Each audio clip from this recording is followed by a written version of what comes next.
because it's absolutely ridiculous.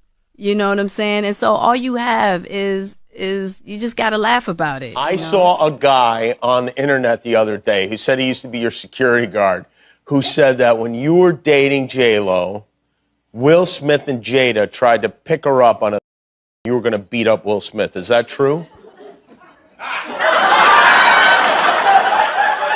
Yo, this show has gotten crazier since the last time I was No, it's all about love, though. That's not true. You really heard that? No. What? Yeah. What do you say about the allegations? There's like so many rumors. Anything you want to say? We suing.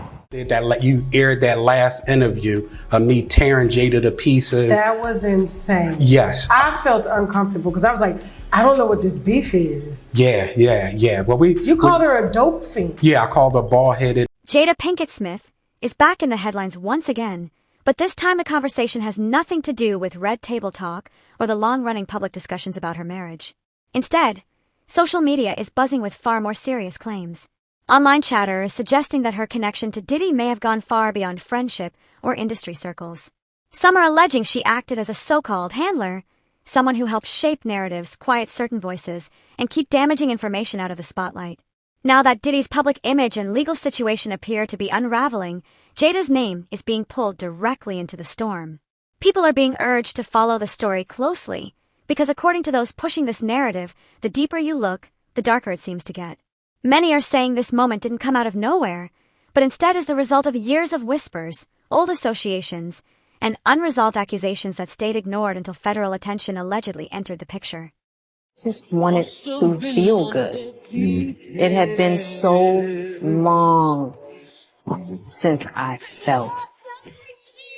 And it was really a joy to just help heal somebody.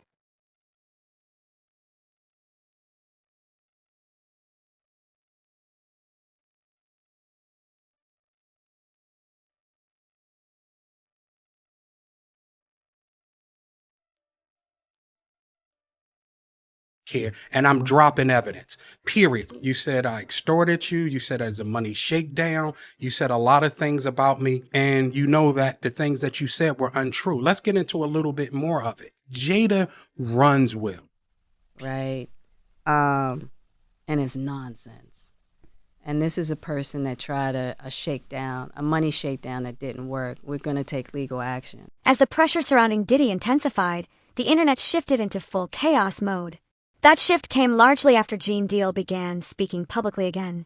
Once he started sharing names, stories, and old experiences, people online began rewatching past interviews and public moments with a completely different perspective. One of the biggest claims circulating right now is that Jada isn't just facing online criticism. Some are alleging she may also be under scrutiny behind the scenes. These rumors don't stop with her either. Will Smith's name has been dragged into the conversation as well, with speculation tying law enforcement interest to claims involving Brazier Gray, Jaden Smith, and even Jennifer Lopez. Yes, J.Lo's name has unexpectedly entered the mix.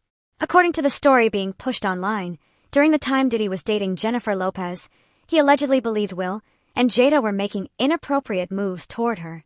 The situation, as described by rumor, reportedly became tense enough that Diddy felt it could escalate into a physical confrontation. We were at a birthday party that I think either Matt Damien was giving for Ben Affleck. It was just a little gathering. It was at the Four Seasons. Will Smith and his sister and her husband, we were all sitting on this side of the room. Matt Damien, Ben Affleck, Jennifer Lopez, Puff, Will Smith, and Jada, and it was sitting on the other side of the room. So I know Puff so well that he stood up. When he stood up, he walked and did his arm some kind of way, and then he went like this, and I went over towards him. I know to go over there towards him. So I go over towards him, and he said to me, he said, yo, I think Will and Jada is trying to scoop up Jennifer. I want you to stay close because I'm going to snuff him.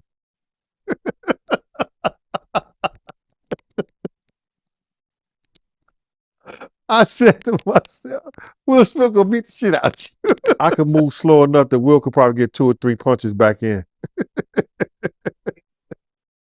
Yeah, but that shit was funny. He thought that Jada and Will was coming on too strong to Jennifer, making advances. Whether people believe that particular story or not, it only added fuel to a much broader discussion. For years, the public has viewed Will and Jada's relationship as unconventional, even confusing. Over time, that perception was reinforced by Jada herself when she revealed that their marriage was never as traditional as it appeared. In her book, she disclosed that she and Will had actually been separated since 2016, long before fans or media noticed any visible cracks. Once that revelation became public, many long-held assumptions about their relationship were suddenly questioned. People began reinterpreting years of interviews, appearances, and behavior through a completely new lens. There are so many surprising things in the book, but the thing that surprised me the most, that I actually had to reread it because I said, is this true? Right. Was that in 2016, you and Will decided that you were going to live completely separate lives. Yes. It was not a divorce on paper, Right. but it was a divorce. So from the year 2016, which is 7 years ago now, Yes. y'all have been apart. Yeah. Will Smith later offered his own explanation, but instead of calming speculation, it only seemed to deepen the confusion. He explained that he and Jada didn't believe it was their responsibility to make each other happy. According to him, each person was responsible for their own fulfillment, and they would come together only when they felt whole individually. He suggested that divorce was never part of their agreement, and that they chose to remain connected even when things became uncomfortable or messy. Matters escalated further when Will admitted, during interviews connected to his memoir and a GQ cover story, that both he and Jada had explored relationships outside their marriage. Once that information became public, speculation intensified. Some online voices went far beyond discussing an open marriage, accusing the couple of participating in extreme lifestyles, alleged freak-offs, and even emotionally or physically harming others. These darker rumors gained traction largely because there was already one confirmed situation the public knew about, Jada's relationship with singer August Alsina, which she openly addressed in 2020. It's a situation that I consider private. You just feel like it ain't really nobody's business. Yeah. But now Black Twitter has claimed it as their business. We're going through a very difficult time. Yeah. And we decided... I was done with you. You kicked me to the curb. I was done with you. Yeah. Marriages have that, though. Marriages have that. Yeah, we basically, we broke up. And then what did you do, Jada? Well, I think from there, as time went on, I got into a different kind of entanglement with August. An entanglement? Yes. Yes. A relationship. Yes, it was a relationship. Red Table Talk didn't stop at that revelation. The show became known for airing deeply personal and often controversial family discussions. In a later episode, another topic shocked many viewers, Jaden Smith's mental health journey.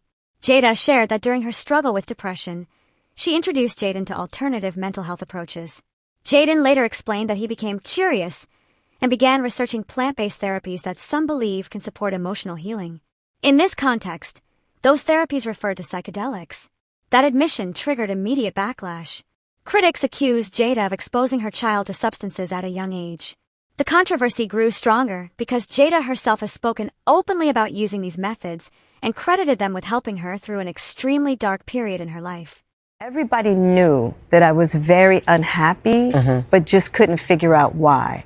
Because everybody thought how I thought. You've got everything. What is wrong with you? Because I didn't know what was wrong with me either. Because you have to remember, during that time, no one was really talking about mental health. Yeah. Ayahuasca really was... That was the turning point. So that in and of itself turned you from the brink of... And I never had a thought again. Now, in saying that, ayahuasca is not for everybody. Yeah. And I want to be very clear about that. You have to really have someone who's very trained to guide you through that. It was a very extreme situation for me, but I swear I'm so grateful that I went through it, because in 4 days, I had 4 excruciating nights, but on the other side, I never. And you never had a thought since then? Never. Jaden didn't describe these experiences as casual or experimental. Instead, he framed them as deeply emotional and transformative, something people turn to when they feel completely stuck. He suggested that these experiences helped break down mental barriers connected to trauma, suppressed emotions, and ego. He also emphasized the importance of doing this work with trained professionals, presenting it as spiritual rather than reckless. However, public reaction was swift and divided.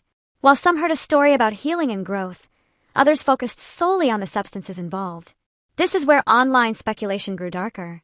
Rumors began circulating that Jaden didn't simply grow up and move out like many celebrity children.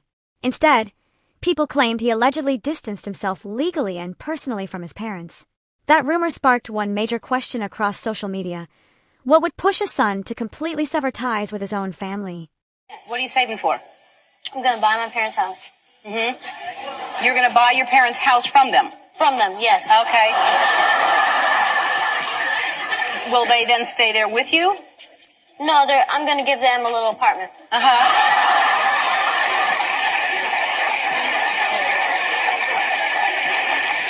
Will that be like in the backyard, or where will the apartment? That question opened the door for even more disturbing allegations. Jaguar Wright and others began promoting a far more serious theory. They claimed Jaden may have been trying to escape from alleged abuse behind the scenes. Someone as far as accusing Will Smith of preying on his own son, an accusation that remains unproven and highly controversial. What intensified the online reaction was that people started pointing to old clips, interviews, and televised moments, suggesting that alleged signs have been hiding in plain sight for years. I sense that there's there's a distance in terms of affection showing between the general and his son. Absolutely. Is it like that at home or no? Nah, No, not really. we're Not very really. affectionate. Well, have you ever We're very affectionate. He tried to kiss me in the Have you ever press kissed your son on Thai television before? You're not looking kiss Can my you kiss son. your on Thai I television? can kiss my son. Jaden, come on. Are you okay? Oh my God, this is ridiculous. Jada, just take one, because you've been fighting me the whole press tour. Just take one. what? Just take one. I just want to Take kiss one you. what? I want to kiss you and just say Jada. Just keep a smile. Just keep a smile. Just keep a smile. According to these allegations, the concerns didn't stop with the Smith children. Some voices online claim the household environment itself was deeply inappropriate. They allege boundaries were blurred and that other young people were exposed to situations that should never have been normalized. This is where another shocking figure entered the conversation, someone described as a former close friend of Will Smith. This individual allegedly accused Will and Jada of targeting young men, fostering an unhealthy atmosphere in their home, and exposing minors to things no child should ever encounter. Again, these remain allegations, but they significantly intensified public scrutiny. 2 hard drives from Jada's house. So now we get into why she's even more mad. Jada would watch at the houses. She had her laptop. She would stick her hard drive in, right? Boom, and hook it up to the TV. And she could play whatever video she watching. So I'm seeing videos of her and Will and a bunch of others, some celebrities, everything. Because remember, the last interview I told you, if you don't sue me, I'm going to let people know who you've been hitting with them. And I said, if you don't sue, I'm going to sue. So I told you, being Muslim, whatever I say I'm going to do, that's what I'm going to do. The situation escalated even further when Bilal entered the spotlight and directly challenged Jada. He claimed that he warned her privately that if she didn't take legal action against him, he would speak publicly about what he said he witnessed. When no lawsuit followed, he claimed he went forward anyway. According to him, he didn't just talk, he filed his own legal case. After that, reports surfaced that he left the United States, a move that only fueled additional speculation and suspicion online. You called her a dope fiend. Yeah, I called her bald-headed dope fiend, without question. I told her she better sue me because she said to TMZ when they asked her when she left the Breakfast Club. Yes. She looked. They was like, well, what do you got to say? And she was like, we're suing. And I was just like, okay. Right. That's been about 2 years. Yeah, and we haven't gotten a lawsuit yet. No. Anything you want to say? We suing. I know that's right. Bilal didn't stop at accusing Jada of dishonesty. He claimed she reacted out of fear and anger, not clarity. In his account, He said she rushed to the Breakfast Club to get ahead of the narrative, accusing him of extortion and financial shakedowns.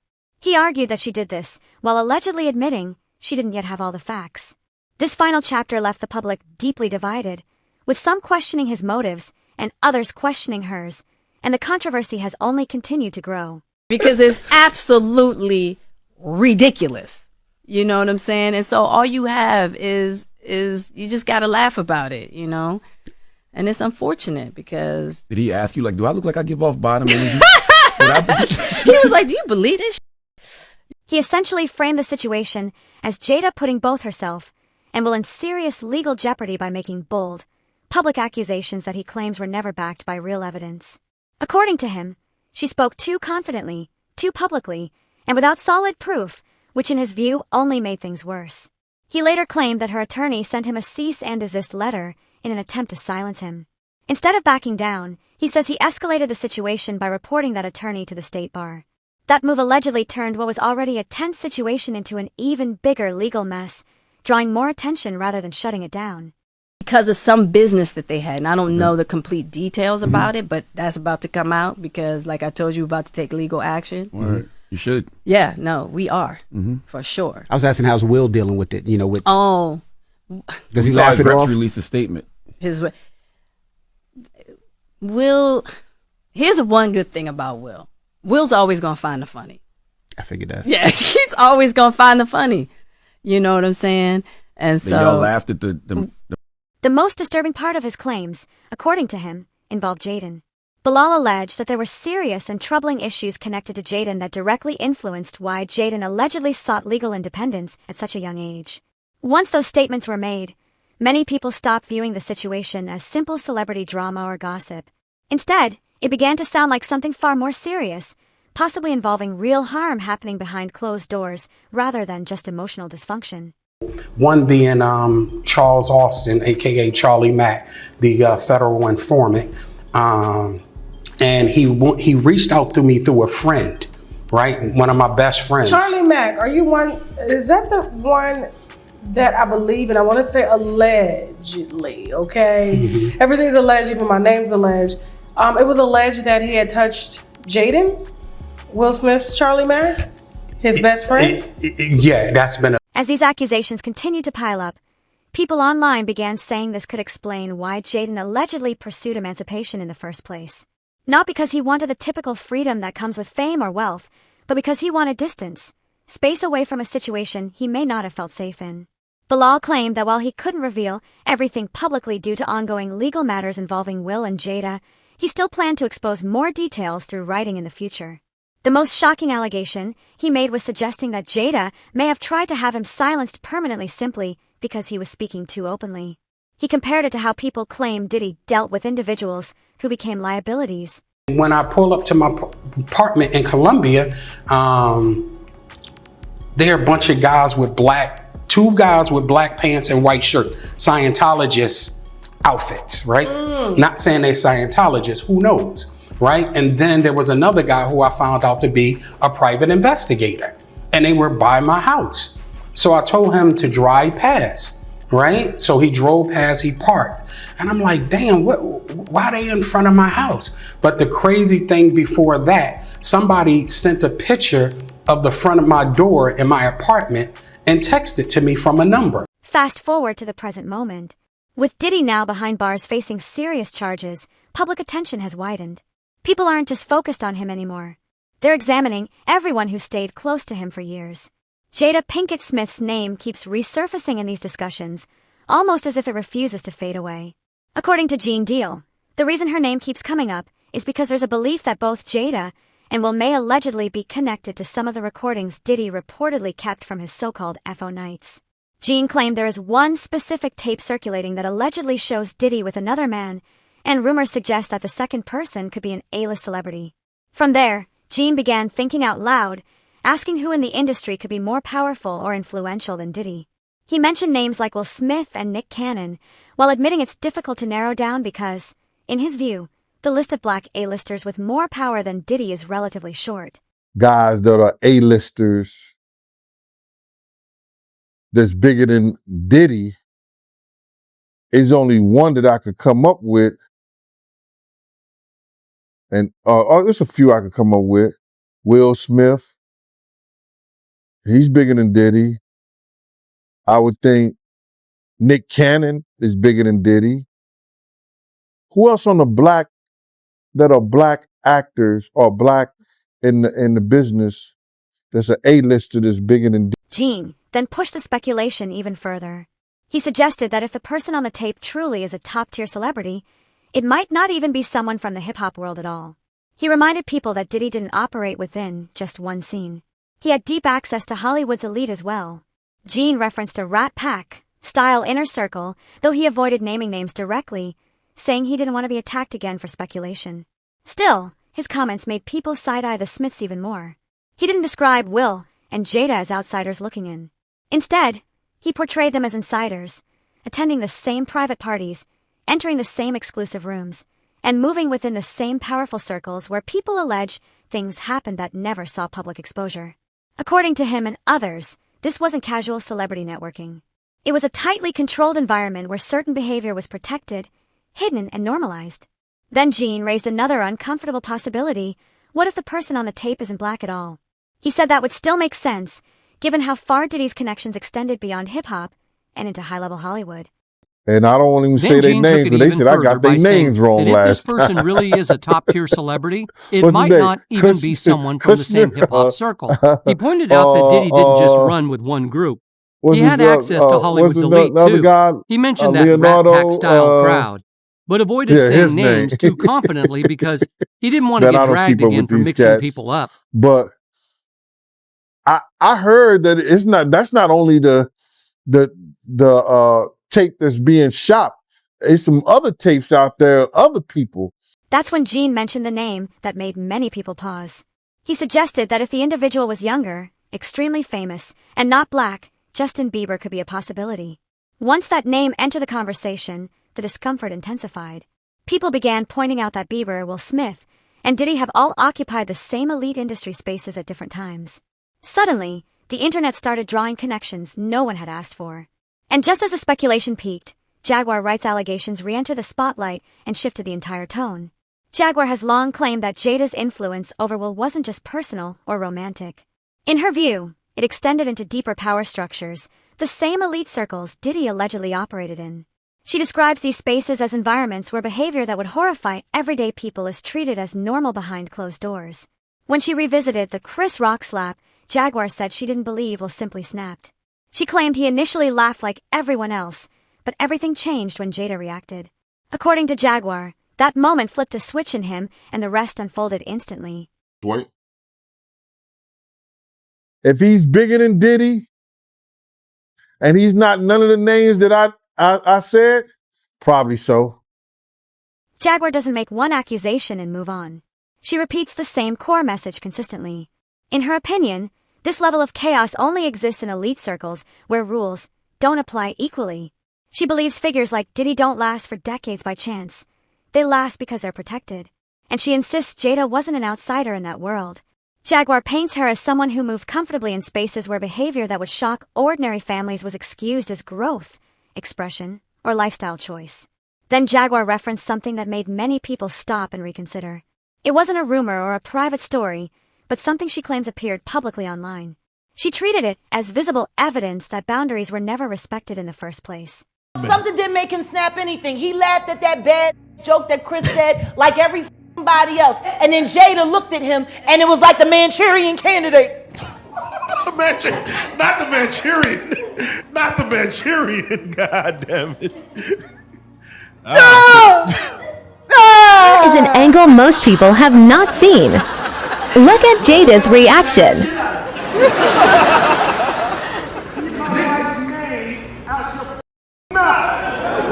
Wow, dude. Yeah. It was a G.I. Jane joke. Keep my wife's name out your mouth. I'm going to, okay?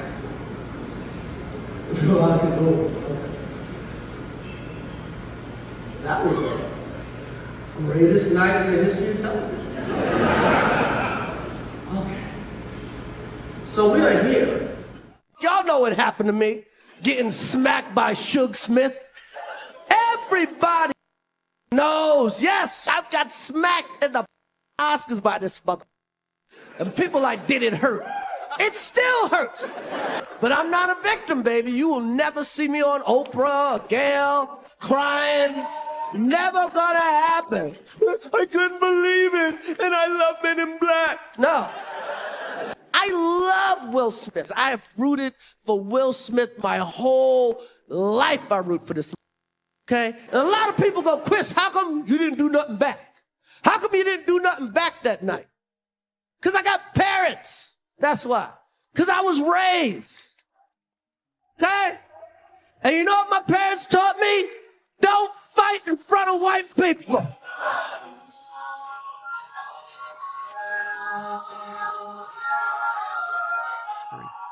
From there, Jaguar's commentary turned even darker and more graphic. She pushed listeners to imagine just how disturbing the alleged situation really was. Her descriptions were intentionally uncomfortable, meant to strip away excuses or euphemisms. She emphasized one central point repeatedly: a child is still a child, regardless of how people try to reframe, justify, or minimize what happened. On social media. She was 13 with a 22-year-old man in her bed. Saw that. It's no big deal. They were just hanging out. According to Jaguar, what makes the situation even more tragic is her belief that the harm didn't stop with Will and Jada's own children. She claims other young people around them were also influenced, harmed, or corrupted while under Will's protection.